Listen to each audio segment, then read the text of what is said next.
여러분, 이 땅에서도 기쁨의 소식이 있지요. 뭐 사업이 잘 된다, 얼마나 좋아요. 번창한다, 얼마나 좋아요. 당선됐다, 뭐 출세했다, 승진했다, 합격했다, 건강하다, 뭐 결혼했다. 기쁨의 소식이 있지만은 이 땅의 모든 기쁨의 소식은 그림자가 있습니다. 그림자가 있습니다. 태어남의 시작은 바로 죽음이라고 하는 곳으로 출발점이다. 입학을 좋아하지만은 그 다음에는 뭐가 있느냐? 졸업이 있다. 당선이 됐다고 야단치고 막 만세를 불러대지만 4년이라는 기간 뒤에는 정말 물러나기 싫은 그것들 물러나야 되잖아요. 이 세상에서는 영원이라는 게 없습니다. 잠시 있다가 없어지는 기쁨, 세상에 있는 기쁨은 하나의 그림자에 불과해요. 그런데 그 기쁨이 때로는 슬픔으로 바꿔질 수가 있습니다. 여러분, 부 때문에 타락하고 미모 때문에 유혹당하게 되고 범죄하게 되고 그럴 때가 있지 않습니까?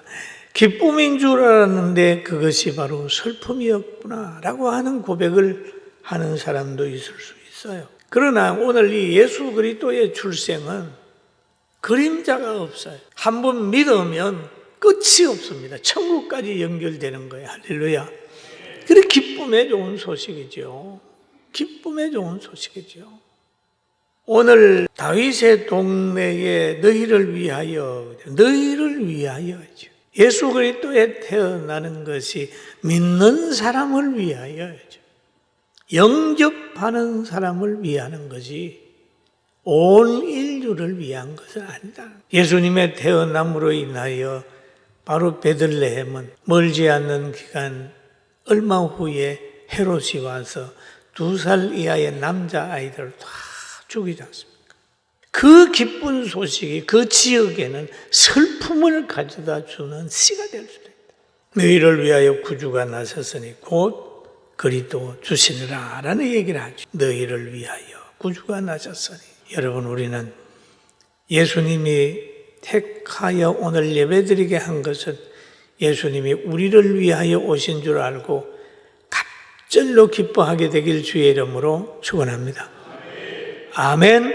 예수 믿으면서 그 기쁨을 가졌어요. 그런데 이 기쁨의 주인공이 되는 가정을 성경이 말하고 있습니다. 너희를 위하여 구주가 오셨다라고 하는데 그분이 해주는 것은 뭐냐 하면 에베소서 2장 1절 2절에 보면 바울 사도가 이렇게 고백을 하고 있어요.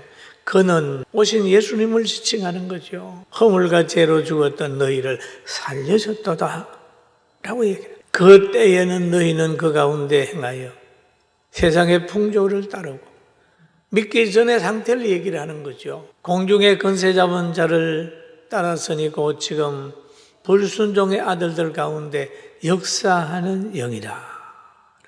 불순종의 아들들 가운데 역사하는 심판하고 멸망받을 거기에 머물렀는데 그분이 죄와 허물로 죽었던 너희를 살렸다라죠. 그래서 오늘 우리의 구주가 된 거예요. 믿습니까?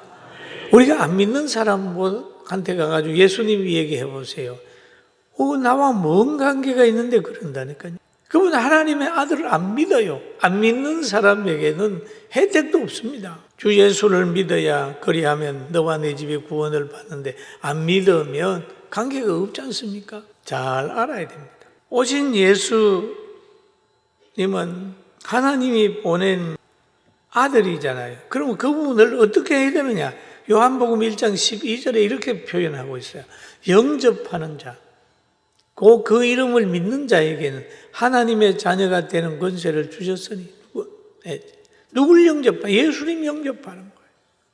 그럼 예수님을 영접하게 되고 그 이름을 믿는 자에게는 하나님의 자녀가 되는 권세를 주셨다라는 얘기죠. 여러분과 저는 하나님의 자녀가 되는 권세를 받았어요. 믿습니까? 믿습니까? 놀라운 겁니다. 이게 놀라운 거예요. 예수님을 모신 자는 하나님의 인도함을 받고 하나님의 자녀가 되는 권세를 가지기 때문에 세상의 어떤 것에 눌려 있을 수가 없어요. 바로 예수 믿는 사람은 길이 있는 사람이고, 예수 믿는 사람은 진리를 아는 사람이고, 예수님 믿는 사람은 생명이 있는 사람입니다.